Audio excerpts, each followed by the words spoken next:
오늘 나눌 하나님 말씀 창세기 50장 18절에서 21절입니다. 우리 함께 읽도록 하겠습니다. 창세기 50장 18절 21절입니다. 그의 형들이 또 친히 와서 요셉의 앞에 엎드려 이르되 우리는 당신의 종들이니이다. 요셉이 그들에게 이르되 두려워하지 마소서. 내가 하나님을 대신하리이까. 당신들은 나를 해하려 하였으나 하나님은 그것을 선으로 바꾸사 오늘과 같이 많은 백성의 생명을 구원하게 하시려 하셨나니 당신들은 두려워하지 마소서. 내가 당신들과 당신들의 자녀를 기르리이다 하고 그들을 간곡한 말로 위로하였더라. 아멘. 제가 가끔 평창에 내려가 있다 보니까 그 주변에서 농사일을 하시는 분들을 접하게 됩니다. 근데 요즘 보니까 귀농하는 분들이 많더라고요. 내려오신 지 벌써 10년이 넘었습니다. 그런 분도 계시고 1년 채 안 됐습니다. 그런 분도 계시고요. 그래서 상당히 많다 하는 것을 느끼는 것은 뭐냐면 거기 반장님들이 여지껏 제가 경험한 반장님들이 다 외지인들이더라고요. 본래 토백 되시는 분들이 반장도 하고 이장도 하시는데 현재 이장님은 대화하면 개수리에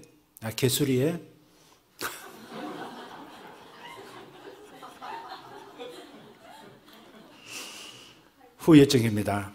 대화하면 개수리에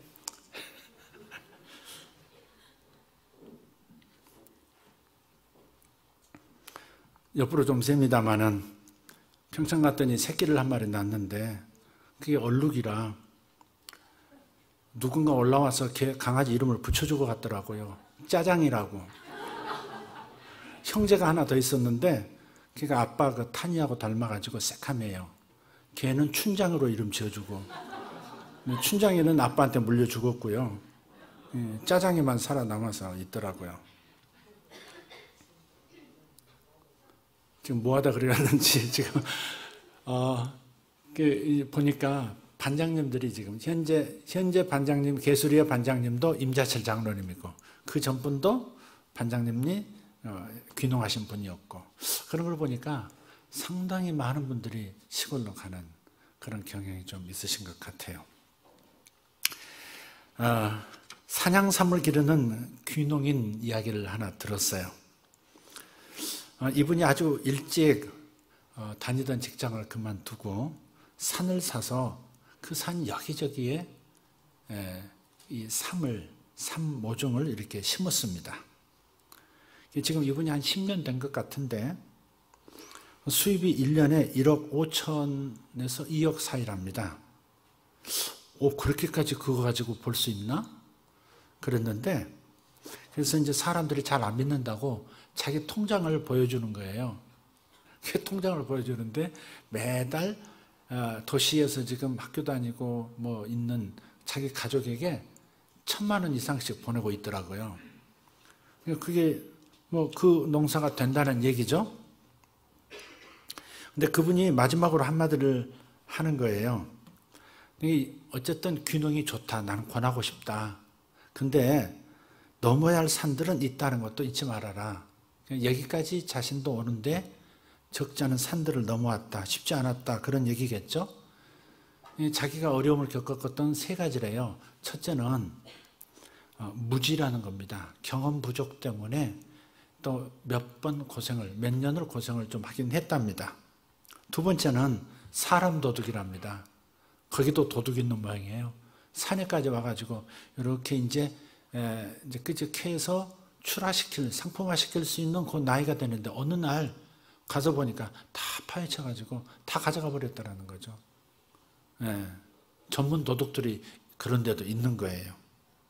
어떻게 참으셨어요? 물으니까 또 다시 심으면 되지 뭐 이렇게 생각했다는 거예요. 속만 타니까 생각 잊어버리고 그래 그 사람이 필요하니까 가져갔다 생각하고 나 다시 심으면 되지 뭐. 참 건강한 생각이죠. 도시보다 확실히 시골이 그런 여유로움은 있는 것 같아요. 세 번째 어려움은 동물 도둑이랍니다. 쥐가 그렇게 산에도 많대요. 그래서 쥐가 이 겉으로 드러난 부분을 먹는 게 아니고 그 굴을 파고요. 밑에서 그 산뿌리만 다 먹어버린다는 거예요. 겉은 멀쩡해서 파보면 아무것도 없는. 예. 약간의 뿌리가 생명을 유지한 채 이렇게 있는 상황이 되어버린다는 거죠. 예. 그래서 자기는 이렇게 대처했대요. 쥐의 천적을 찾았대요. 쥐의 천적이 뭐예요? 어떤 분은 고양이라고 그러더라고요. 지금 고양이라고 그러셨나요? 뱀입니다, 뱀. 산에서는 뱀이죠. 예. 그래서 그 산에 유난히 뱀이 없어서 그 일대에 모든 산을 뒤져가지고 땅꾼을 한 몇 년 했대요. 뱀들을 잡아다가 자기 산에다 풀었답니다. 독사는 사절. 왜? 독사는 움직임이 적어서 한 달에 한 마리 잡아먹고 이제 그냥 지나간대요. 근데 보통 일반 뱀들, 독 없는 뱀들은 한 5마리 정도 먹는답니다. 그래서 독 없는 뱀들만 골라가지고 몇 년을 계속 다니면서 뱀들만 잡아다 풀어놨더니 이제 쥐는 없답니다. 그렇게 해서 자기는 지금 1억 5천에서 2억 정도 번다. 그렇게 말을 하는 거예요. 이제 50대 초반이 되신 분인데 일찍 귀농을 결심하고 산양삼을 선택해서 지금은 친구들마다 부러워한다는 거예요. 지금 자기 친구들 은퇴하고 은퇴할 준비하는 사람들이 이제 많고, 그러니까 네가 잘 선택해. 처음에는 반대하고 야 너 가족 어떻게 먹여 살려고 그러냐 미쳤냐 소리도 들었는데 지금은 다 저마다 부러워한다는 거예요. 지금 여러분 귀농하라고 지금 제가 이 소리를 한 건 아닙니다. 산양삼은 원래 산삼하고 인삼의 조화인 것 같아요. 가만히 내가 지금 물어보진 않았어요. 찾아보지 못했는데 거기에 양자가 들어갔잖아요. 양자. 그러니까 양자는 그 양봉할 때 그런 거죠. 인위적인 사람이 개입된 어떤 작품들. 그게 이제 양자가 들어가는 거죠. 산삼하고 인삼하고. 산에다 심으니까 산삼은 맞는데, 산에서 자라니까. 그러나 사람이 그것을 심고 관리하니까 그것은 양삼이 될 수밖에 없는 거죠. 제가 이 얘기를 꺼내는 까닭이겠습니다. 인삼과 산삼의 차이, 전번에 잠깐 말씀을 드렸는데, 이 인삼과 산삼의 차이는 씨의 차이가 아니라는 겁니다. DNA 차이가 아니라 심겨진 장소의 차이라는 거예요. 같은 씨지만 자라기 힘들고 열악한 환경인 산에 뿌려지면 귀하디 귀한 산삼이 되고, 그냥 개간한 밭에 뿌려져서 평범하게 자라면 그러면 인삼이 되는 겁니다. 힘들고 거친 환경에 뿌려진 씨가 산삼이 되는 까닭이 있어요. 그 살기 힘든 환경 속에서 살아남기 위해서 자기 자신이 어떤 특정한 물질을 만들어내기 시작한답니다. 그래서 그렇게 생성된 물질이 죽은 사람도 살린다는 그 산삼이 되게 하는 거예요. 사람이 만들어준 편안한 땅에서 자란 인삼에게서는 절대 이 성분이 생성되지 않는다는 겁니다. 또 인삼은 한 5, 6년이면 상품으로 내다 팔 수 있을 만큼 자라요. 그런데 산삼은 1년에 아주 조금씩 몇 미리씩 그렇게 자랍니다. 산삼이라고 알아볼 수 있을 만큼 자라려면 최하 15년, 그래서 어쩌다 수십 년, 수백 년 된 그런 산삼이 발견되기도 하죠. 인삼과 비교할 수 없이 느리게 성장하긴 하지만 그 결과는 달라요.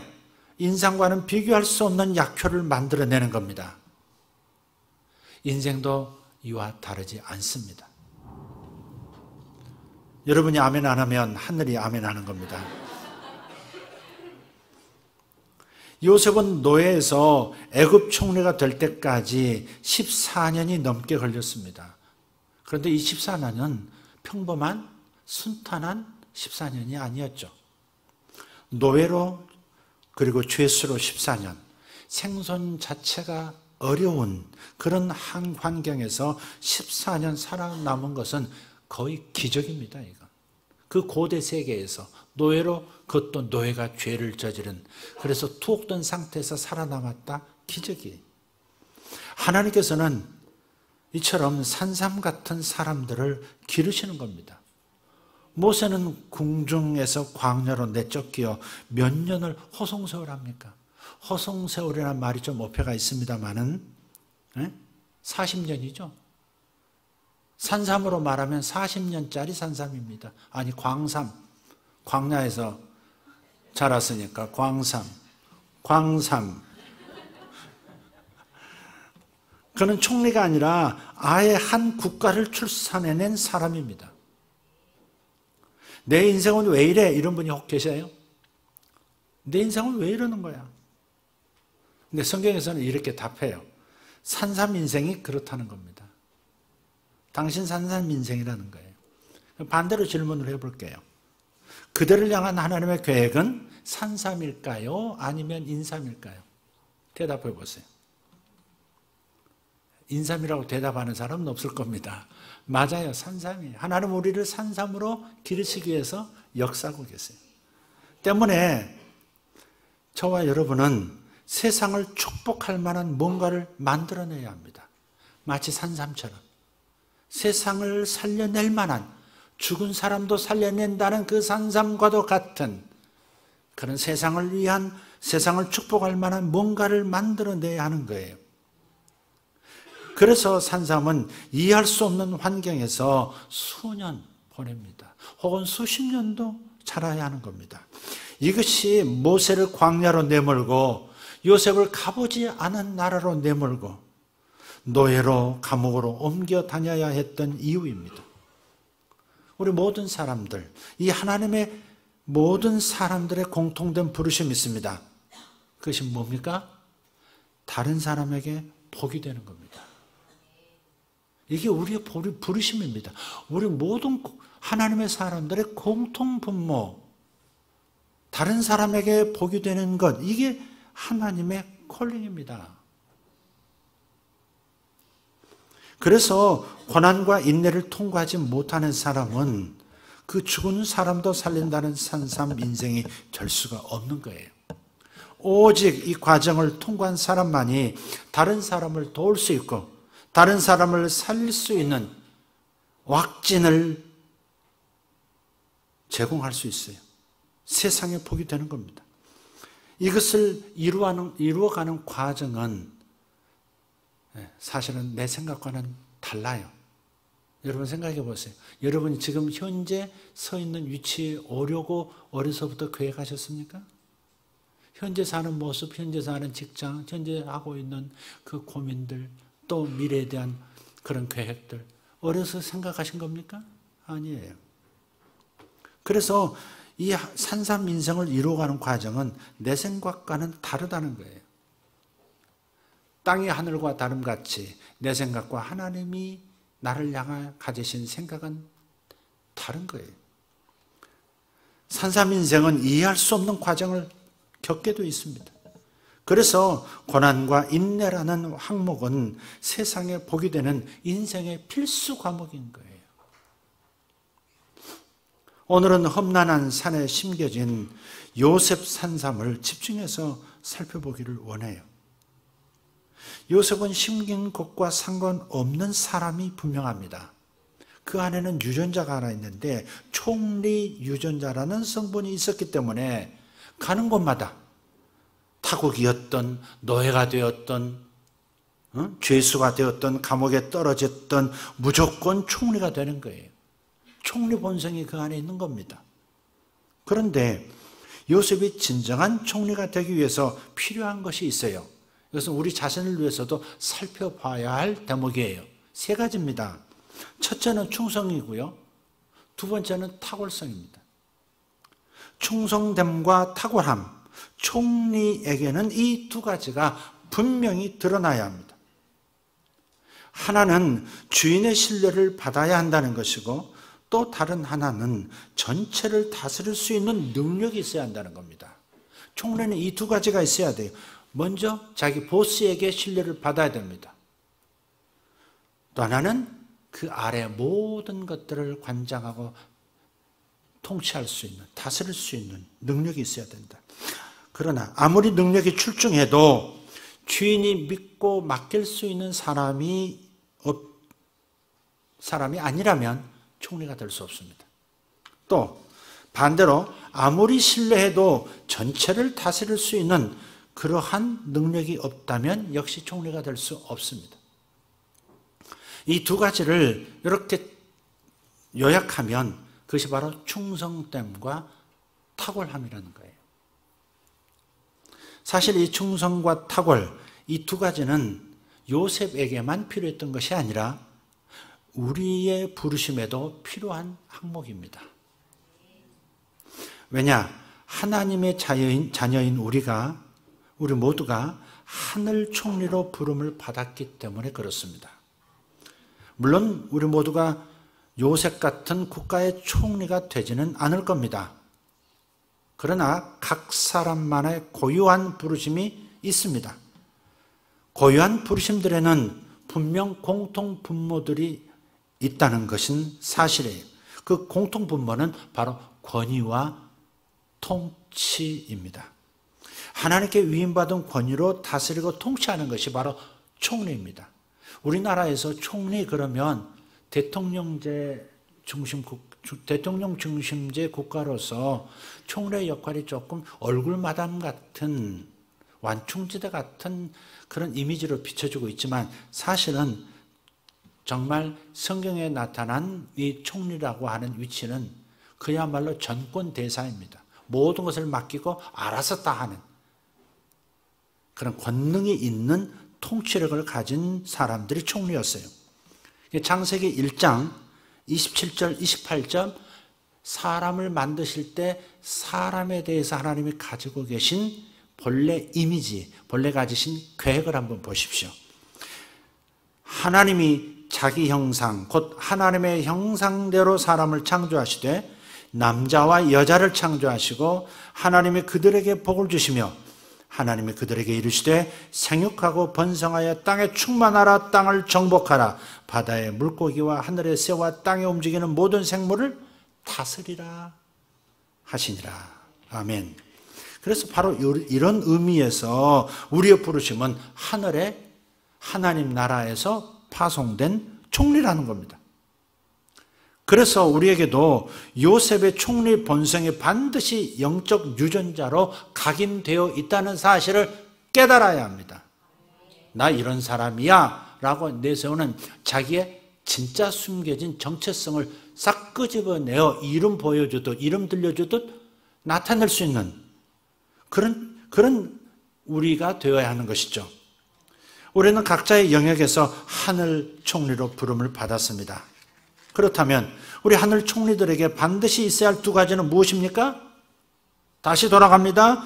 우선 주인의 신뢰를 받아야 합니다. 다른 말로 충성됨이 있어야 합니다. 요셉은 애굽 왕의 경호대장 보디발의 집에 노예로 팔려갔어요. 그런데 이 노예라고 하는 것은 보통 노예 근성의 특징은 보신주의입니다.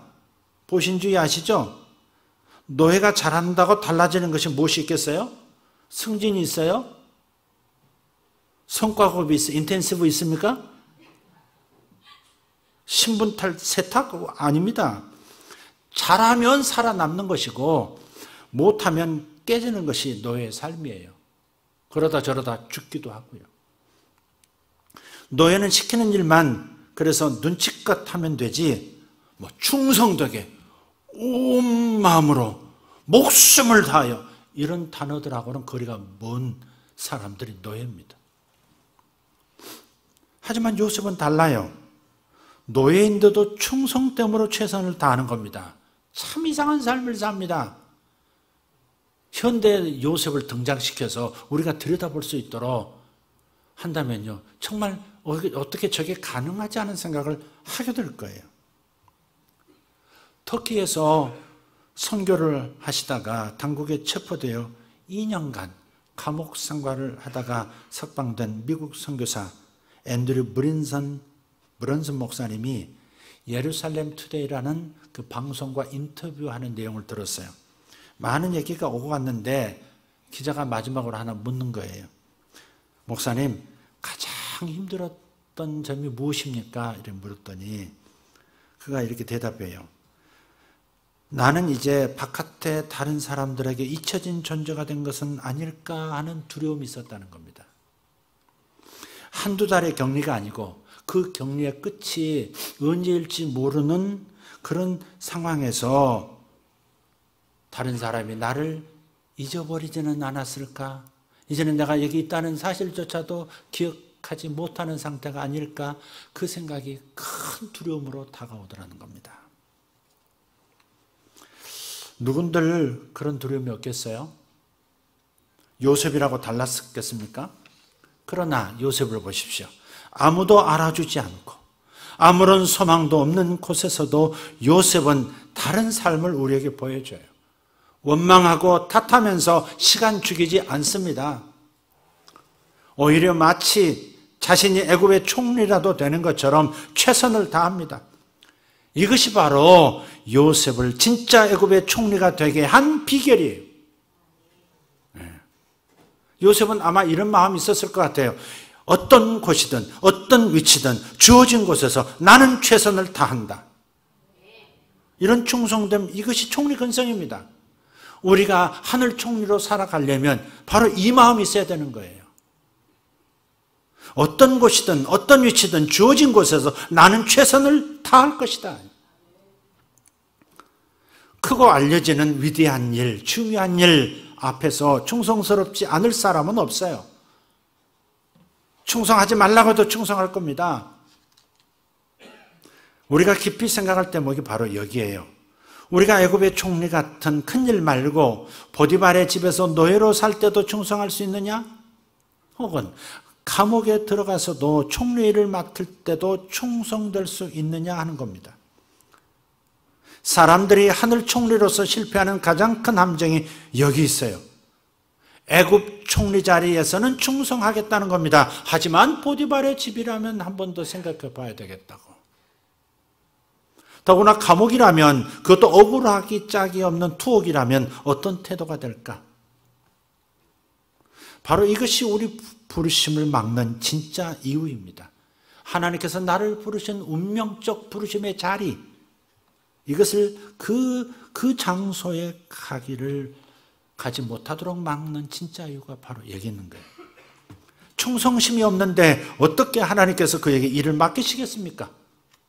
광야에 던져봐야, 산 골짜기에 던져봐야 그 사람의 진짜 본바닥 충성심의 수준을 알 수 있는데, 그러니 광야를 선택하지 않을 수가 없고 산골짝 버려진 그 깊은 굴을 하나님께서 선택해 주는 때가 없을 수가 없는 거예요. 거기서만 자기를 알 수 있거든요.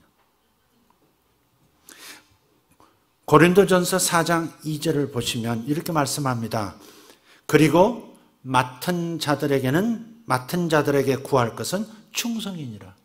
여러분, 성경에서 충성이라는 단어를 눈여겨보셨습니까?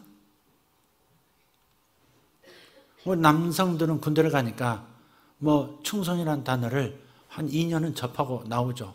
요즘 충성. 근데 그 충성이 어디에서 진짜 충성으로 참된 충성인지를 드러낼 수 있을까? 광야입니다. 골짜기입니다. 깊은 굴속입니다. 흑암이에요. 애굽의 총리에 오르는 부르심이 이루어지기를 원한다면 오늘 보디발의 집에서부터 총리를 시작하셔야 합니다. 믿는 자들에게 구할 것은 충성이니라. 그러니 그대의 감옥에서 총리를 시작하세요. 일터에서 본을 보이라는 부르심을 지금 느끼고 있다면, 자식 앞에서 본을 보이라는 부르심을 지금 느끼고 있다면, 그것이 오늘의 부르심이라고 믿는다면 총리 본성으로 시작하십시오. 여러분의 사역이 뮤지션 사역일 수 있어요. 교사 사역도 있어요. 중보기도 사역도 있어요. 목자 사역, 음식 사역, 청소 사역, 긍휼 사역. 그것이 그대의 오늘 부르심이라고 믿는다면 바로 그것을 아무도 봐주지 않는 곳, 아무도 인정해 주는 사람이 없는 곳, 거기에서부터 시작해야 된다는 겁니다. 거기서 혼자라도 하나님께서 주신 임무를 충성되게 감당해 보세요. 하늘 총리가 되는 그대의 부르심은 이렇게 여기에서부터 시작되어야 합니다. 가끔 실제 그렇게 하는 분들을 봐요. 그때 제가 이런 감동을 느껴요. 아, 저분의 승진했다가 멀지 않았구나. 아무도 봐주지 않은 곳에서, 아무도 알아줄 필요가 없다는 듯이 그냥 일에 묵묵히 충성하고 있는 그의 몸짓들을 보면 아, 때가 되었구나. 때가 되었구나. 그런 생각이 든다 이 말이죠. 부르신 그분과 부르심을 받은 사람 사이에는 반드시 회개, 카운트라는 시점이 있습니다. 뭔가를 맡겼으면, 위임했으면 잘했는지 못했는지 상벌의 시점이 온다는 겁니다. 그것은 죽어서만이 아닙니다. 살아서도 주기가 있어요. 맡기신 일에 따라서. 마태복음 25장 21절에 이렇게 말씀합니다. 그 주인이 이르되 잘하였도다. 착하고 충성된 종아. 착하고 충성된 종아. 내가 적은 일에 충성하였으며 내가 많은 것을 내게 맡기리니 내 주인의 즐거움에 참여하라. 여러분 새롭게 직장에 들어가셨어요? 취직하셨어요? 그렇다면 그곳이 보디발의 집입니다. 직장 상사의 눈치에 따라 움직이지 말고 하나님 나라 총리답게 충성을 다하십시오. 마치 그대가 그 회사의 사장인 것처럼 일하십시오. 이것이 총리 인생의 당연한 태도입니다. 교회에서 직분을 맡으셨어요? 작은 직분입니까? 눈에 보이지 않는 공식적으로 맡겨진 직분도 있을 것이고 하나님께서 감동으로 너 이거 좀 해라 주신 직분도 있을 겁니다. 그곳이 그대의 보디발의 집입니다. 사람들의 반응, 사람들이 알아주고 안 알아주고의 그 반응에 따라 움직이지 말고 하나님 나라의 총리답게 섬기십시오. 여러분의 영혼에 각인된 DNA, 총리 본능을 발휘하십시오. 마치 그대가 담임 목사인 것처럼, 담임 목사의 사모인 것처럼 해보세요. 보디발의 집에서 시작하는 것입니다. 그런데 한 가지 조심할 게 있어요. 이거 잘하면 내가 곧 애굽의 총리 되겠지? 이 생각은 접으셔야 합니다. 다음 코스는 궁궐이 아닙니다. 감옥입니다. 보디발의 집에서 총리를 잘 감당하면 감옥에 갈 거예요. 애굽이 아닌 감옥이 기다리는 겁니다. 이것이 맞는 순서예요. 사람들의 오해와 질투, 잘하는 사람은 오해도 받을 수 있고 질투도 받을 수 있어요. 동기가 뭐냐에 대한 아무도 할 수 없는 그런 질문도 던져지는 상황이 와요. 또 배반하는 사람, 이 사람 권한이 그대를 기다릴 거예요. 그러면 이렇게 하는 겁니다. 거기서 다시 감옥의 총리 노릇을 감당하라는 겁니다. 탓하지 말고 원망하지 말고 좌절 포기하지도 말고 처한 그곳에서 그냥 묵묵히 충성하십시오. 중요한 것이 여기 있습니다. 그것이 바로 그곳이 진짜 그대의 부르심이라면 거기서 뭔가가 일어날 겁니다. 감옥이 됐든 보디발의 집이 됐든 그것이 부르심의 장소라면, 부르심의 상황이라면 뭔가가 열리기 시작하는 겁니다. 자, 이제 살펴볼 것이 있습니다. 충성됨 외에 하나의 요소가 더 있었죠? 뭐예요? 탁월함입니다. 이건 짧게 말하겠습니다. 이 탁월함은 사람들이 흔히 생각하듯이 좋은 머리에서 나온다, 아니면 좋은 스펙에서, 좋은 공부 과정에서 나온다, 그렇게 말하죠? 근데 아니라는 겁니다. 참된 지혜는, 참된 탁월함은 충성됨에서 나오는 거예요. 충성된 사람은요, 주인을 위해서 일을 게을리 하지 않을 뿐더러 좀 더 잘하기 위해서 그 일을 더욱 살피고 연구하게 되어 있습니다.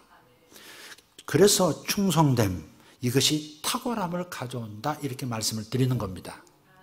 참된 지혜는 진정성이 있는 곳에서만 나오는 기름과도 같습니다. 총리가 되기 위한 세 가지, 자, 첫째는 충성됨이었습니다. 두 번째는 탁월함이었습니다. 근데 이 탁월함은 충성됨에서 자연스럽게 흘러나온다. 공부 못했어도, 머리가 좀 둔해도 정말 주인을 충성되게 섬기는 사람에게는 반드시 더 잘하고 싶은 그 선함 때문에 저 깊은 우물에서 그만이 받아낼 수 있는, 그만이 기록을 올릴 수 있는 탁월성이 나타나게 되어 있다. 근데 세 번째가 뭘까? 총리가 되기 위한 세 가지 요소 중에 마지막 하나 더. 이렇게 예를 들면서 정리해 볼게요. 삶은 국수를 그릇에 넣고, 네, 여러분 그려지십니까? 그릇이 하나 있어요. 침 넘어가네, 내가 말하면서. 잘 삶은 냉면을 잘 이렇게 멋들어지게 말아서 한가운데 놓습니다. 그리고 그 위에다가 김, 달걀, 뭐 약간의 파 이렇게 고명을 얹어놓고 그의 마지막으로 붓는 게 있어요. 뭐예요? 잘 우려낸 육수를 불어넣으면 정말 멋진 잔치국수 레시피가 완성되는 겁니다. 여러분, 잘 삶은 국수를 잘 말아서 그릇에 얹어 놓는다. 충성됨입니다. 그리고 그 정상에는 무엇이 나타납니까? 탁월함이라는 고명이 얹혀집니다.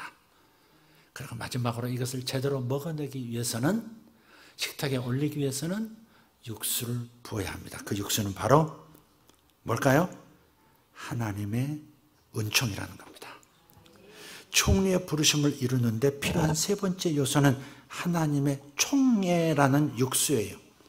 사람들이 왜 가는 곳마다 요셉을 총리로 세웠는지 아십니까? 성경은 이렇게 말해요. 창세기 39장 3절인데요. 찾으실 수 있으면 빨리 찾아보시는 것도 괜찮을 것 같아요. 그래서 그 다음 구절도 한번 읽어보는 거죠. 제가 읽어드릴게요. 3절을. 그의 주인이 여호와께서 그와 함께 하심을 보며 또 여호와께서 그의 범사에 형통하게 하심을 보았더라. 뭔가를 봤어요. 주변 사람들이. 뭔가를 보았어요. 그래서 요셉을 총리로 자꾸 세우는 거예요. 앞세우는 겁니다. 39장 5절입니다. 그가 요셉에게 자기의 집과 그의 모든 소유물을 주관하게 한 때부터 여호와께서 요셉을 위하여 그 애굽 사람의 집에 복을 내리심으로 여호와의 복이 그의 집과 밭에 있는 모든 소유에 미친지라. 아멘. 39장 21절 23절입니다. 여호와께서 요셉과 함께 하시고 그에게 인자를 더하사 간수장에게 은혜를 받게 하심에 간수장이 옥중 죄수를 다 요셉의 손에 맡김으로 그 재반 사물을 요셉이 처리하고 간수장은 그의 손에 맡긴 것을 무엇이든지 살펴보지 아니하였으니 이는 여호와께서 요셉과 함께 하심이라. 여호와께서 그를 범사에 형통하게 하셨더라. 아멘. 41장 38절 39절입니다. 한번 이제는 같이 읽어볼까요? 38절 39절. 바로가 그의 신하들에게 이르되 이와 같이 하나님의 영에 감동된 사람을 우리가 어찌 찾을 수 있으리요 하고 요셉에게 이르되 하나님이 이 모든 것을 내게 보이셨으니 너와 같이 명철하고 지혜 있는 자가 없도다. 아멘. 사람들이 요셉을 그때그때마다 총리로 세우는 것은 하나님께서 그가 있는 곳을 축복하시는 것을 보았기 때문에 그렇습니다. 저 사람만 손을 대면 그토록 안 되던 일이 되더라는 겁니다. 이게 하나님의 총애, 하나님의 은총이 부어진 것이죠. 하나님의 총애라고 하는 것은 나는 그저 하나를 했을 뿐인데 2배, 3배, 4배 혹 10배의 결과를 보게 되는 것을 뜻하는 거예요. 그게 하나님의 총애예요. 왕의 총애를 받은 사람은 두려울 것이 없듯이 거칠 것 없이 자기 하고 싶은 일을 하듯이 총애를 받은 하나님의 총애를 받은 사람의 인생은 다릅니다. 따라서 우리 인생에 진짜 필요한 것은 능력이 아니라 하나님의 은총, 하나님의 총애입니다. 이것이 있으면 무엇을 해도 형통합니다. 그러나 반대로 이것이 없으면 뭘 해도 망하는 겁니다. 그래서 우리가 예배자가 돼야 된다고 말씀을 드리는 거예요. 하나님 앞에 첫째 충성할 수 있는 것은 예배자가 되는 거예요. 그렇다면 하나님은 어떤 사람을 총애하실까? 다시 돌아가요?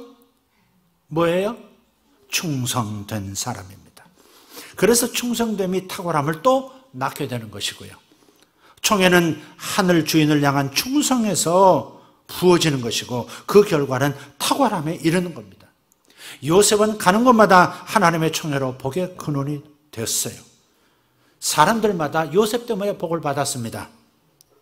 요셉으로 인해 주인의 사업이 번창했고, 요셉 때문에 감옥이 평안하고, 요셉 때문에 애굽이 강성해졌어요. 물론 요셉 때문에 자기 자신의 가문도 살게 되었고 큰 민족, 큰 국가가 되었습니다. 이것이 그리스도인의 부르심이요, 그리스도인은 이런 사람인 것입니다. 그 충성됨과 탁월함으로 더 본질적으로는 하나님의 총애 때문에 주변에 누가 있든지 그 주변에 그 사람들은 복을 받습니다. 우리가 직장 생활을 하면 그 직장에 복을 받고, 아멘. 학교에 있다면 학교가 복을 받고, 내가 그 동네에 있다면 그 동네가 복을 받게 되는 것입니다. 왜요? 이것이 우리의 운명이니까, 이것이 우리의 부르심이니까, 이것이 우리의 DNA니까. 네. 요셉은 누가 주인이었든지 그 주인에게 충성했고 무슨 일이든지 그 일에 탁월했습니다. 하지만 우리가 정말 중요하게 생각할 것이 하나 있어요. 그것은 요셉이 진짜 대면하고 살았던 대상은 사람 주인이 아니었다는 겁니다. 그리고 세상 일이 아니었습니다. 요셉은 하나님을 대면하여 산 사람, 코람데오 인생이었습니다. 코람데오라는 말은 하나님 앞에서, 그런 뜻입니다. 하나님 눈길 아래서 산다. 코람데오입니다. 이 코람데오 인생은 하나님을 의식하며 사는 인생입니다. 우리가 가장 추구해야 할 것은 하나님의 임재의식입니다.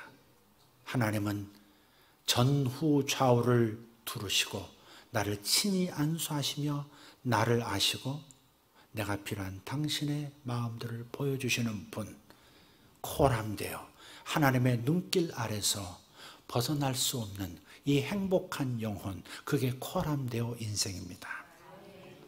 요셉의 진짜 주인은 보디발이 아니라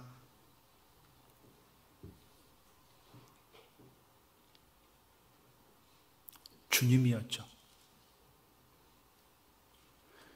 그의 진짜 주인은 애굽 왕이 아니라 하나님 그분이셨습니다. 그래서 요셉은 그 형제들 앞에서 오늘 본문을 고백하는 겁니다. 이 본문 앞에 코람데오 인생, 요셉 인생이 드러나 있어요. 자, 이 전후 좌우 사장 아시죠? 형제들이 요셉을 질투해서 입을 다 모아가지고 그 형들이 요셉을 죽이려고 하다가 죽이지는 못하고 애굽의 노예상인에게 팔아버렸죠. 미디안 노예상인에게 팔아버렸습니다. 20년 가까이 부모와 생이별하도록 만들어버린 사람들입니다. 근데 요셉의 인생의 그 정점에서 형제들이 찾아온 거죠. 자, 이 상황이었어요. 그리고 그 아버지 야곱이 세상을 떠났습니다. 그래서 형제들이 두려워하는 겁니다. 아버지가 돌아가셨으니 이제 우리를 죽이든지 아니면 추방하든지 할 것이다. 아버지가 살아계셨으니까 우리를 도와줬지, 이렇게 생각하는 겁니다. 그 앞에 요셉이 이렇게 말하는 겁니다. 오늘 본문입니다. 한번 같이 읽어보죠. 그의 형들이 또 친히 와서 요셉의 앞에 엎드려 이르되 우리는 당신의 종들이니이다. 요셉이 그들에게 이르되 두려워하지 마소서. 내가 하나님을 대신하리이까 당신들은 나를 해하려 하였으나 하나님은 그것을 선으로 바꾸사 오늘과 같이 많은 백성의 생명을 구원하게 하시려 하셨나니 당신들은 두려워하지 마소서. 내가 당신들과 당신들의 자녀를 기르리이다 하고 그들을 간곡한 말로 위로하였더라. 코람데오 인생, 요셉은 하나님 앞에서 산 사람이었습니다. 그러니까 당신들이 나를 팔았다고 죄책감 더 이상 갖지 말아 주십시오. 나는 하나님께서 내게 이 깨달음을 주신 이후로 단 한 번도 당신들이 나를 팔았다고 생각하지 않습니다. 하나님께서 당신들을 통해서 나를 애굽에 먼저 보내셔서 총리가 되게 하시려고, 그래서 이 기근의 때 이 무서운 죽음의 계절을 통과하는 우리 가족을 살려내게 하려고 당신들도 쥐역이고 그래서 나도 쥐역이라는 생각을 저는 버리지 않고 있습니다. 그러니 염려하지 마세요. 두려워하지 마세요. 당신들만이 아니라 당신들의 자식까지 내가 책임지겠습니다. 지금 그렇게 얘기하는 거예요. 이게 하나님을 의식하고 사는 사람, 하나님의 임재의식 안에서 사는 사람, 코람데오 인생인 거예요. 이것이 요셉의 복의 근원이 된 이유입니다. 그대는 누구 앞에서 살아가십니까? 그대를 애굽으로 감옥으로 보낸 사람은 누구입니까? 부모입니까? 형제입니까? 직장 상사입니까? 아니면 목회자입니까? 아니면 환경입니까? 누가 그대의 인생을 이끌고 있다고 믿으십니까? 누가 그대의 인생을 결정한다고 믿으세요? 인생은 결국 이 생각 하나에서 모든 것이 결정됩니다. 사람이 했다가 아니라 하나님이 하셨다. 가장 크고 위대한 분이 나의 하나님이시고 나는 그분의 총리이기 때문에, 나는 보디발의 집에 있으나 감옥에 있으나 아니면 애굽의 바로 앞에 있으나 하나님의 총리다. 똑같은 총리다. 왜냐하면 나는 사람의 총리가 아니라 하나님의 총리이기 때문이다. 사람들은 나를 왕의 총리라 부르고 또 사람들은 나를 감옥에 별 볼 일 없는 총리라고 구분할지 몰라도 그것은 아니다. 이것은 진짜 나의 정체성이 아니다. 나는 사람 앞에서 살고 있지 않다. 나는 사람을 의식하며 살고 있지 않다. 나는 감옥에 있든 궁궐에 있든 다를 바가 없다. 나는 사람의 총리가 아니라 하나님의 총리이기 때문에 그렇다. 나는 높은 데 있든 낮은 데 있든 하나님의 총리다. 이것을 믿는다면 지금 시작하십시오. 가족이 함께 있는 그 집, 혹은 아무도 없는 곳, 감옥, 보디발의 집, 어디든 간에 하나님께서 당신의 인생을 향해 두신 그 부르심을 시작하십시오. 그 부르심이 전국적인 부르심일지는 모르지만 그래도 하나님이 당신을 인도하고 계심을 믿으신다면, 그러면 그 있는 장소에서 충성되게 섬기십시오. 작은 일이라고 게을리하지 마십시오. 회사든 교회든 어디든 그 위에 하나님의 은총, 하나님의 총애가 부어질 때까지, 그러다가 하나님께서 바로의 궁으로 옮기시면 거기서도 그냥 감옥에서 했던 것처럼 총리하십시오. 별다른 총리하지 마시고 감옥에서 한결같이 가졌던 그 총리 의식을 궁궐에 들어가서도 높은 곳에 가서도 똑같은 마음으로 총리하시면 되는 겁니다. 왜 많은 별들이 그렇게 유성우처럼 떨어지는 것입니까? 왜 높은 곳에 있던 사람들이 추풍낙엽이 되는 겁니까? 왜 그렇게 축복받았다고 박수받던 사람들이 어느 날 갑자기 숨어드는 인생이 되는 겁니까? 그것은 다른 총리를 하기 때문에 그렇습니다. 높아진 마음으로 총리하는 겁니다. 사람 의식하며 총리 노릇하는 겁니다. 그러다가 추락하기 시작하는 겁니다. 이것은 세상에서도, 그리고 주님의 교회 안에서도 마찬가지. 개인의 삶이든 국가의 삶이든 공동체의 삶이든 어떤 삶이든 이 근본 마음을 놓쳐버리면, 변질되면 추락하기 시작하는 겁니다. 그러나 분명한 게 있습니다. 분명한 게 있습니다. 그대는 분명 세상의 복입니다. 옆에 있는 분들은 세상의 복으로 부름받은 하늘 총리들입니다. 여러분이 가는 곳은 복이 임하는 것입니다. 나는 세상의 복이다. 시작. 한번 이렇게 한번 데모 한번 해봅시다. 나는 세상의 복이다. 나는 세상의 복이다. 나는 세상의 복덩이다. 아멘, 아멘, 아멘. 기도하겠습니다. 들으신 말씀 기억하면서 한 목소리로 잠깐 기도했으면 좋겠습니다. 하나님 감사합니다. 역사해 주십시오. 오늘 주신 말씀을 저들에게 현실이 되도록, 주님 저들의 심령이 되도록, 저들의 영혼, 저들의 뼈와 살이 되도록 만들어 주십시오. 주님, 듣고 잊어버린 자가 되지 말게 하시고 맡은 자에게 구할 것은 충성이라고, 적은 일에 충성하였으니 내가 이제 큰 일을 맡긴다고 하는 하나님의 위대한 하나님의 손길 아래서의 과정을 분명하게 밟으면서 걸어갈 수 있는 우리 모두가 되어지기를 원합니다. 하나님 앞에서, 하나님 눈길 아래서 사는 호람되어 인생 되기를 원합니다. 위대하신 하나님 감사합니다. 우리의 자녀들이 예배자가 되어야 하는 까닭이 여기 있습니다. 우리의 자녀들이 말씀의 사람이 되어야 하는 까닭이 여기 있습니다. 아버지 하나님, 우리가 아버지 하나님 이 부르심을 이루기 위하여 하나님 오늘 또 말씀 주셨사오니 이 말씀 꼭 붙들고 아버지 하나님 변화된 삶을 이루어가게 하여 주시옵소서. 우리는 인삼으로 부름받은 사람이 아니라 산삼 같은 인생으로 부름받았습니다. 하나님 아버지, 더디더라도 하나님의 목적을 이루어가며 하나님의 손길 아래서 움직이게 주시옵소서. 지혜가 있게 해 주시옵소서. 참된 지혜자가 되게 하여 주시옵소서. 하나님 경외하기를 놓치지 않는 진정한 그리스도인으로 살아가게 하여 주시옵소서. 주님 감사합니다. 주님 감사합니다. 주님 감사합니다. 우리 주 예수님 이름으로 기도하옵나이다. 아멘.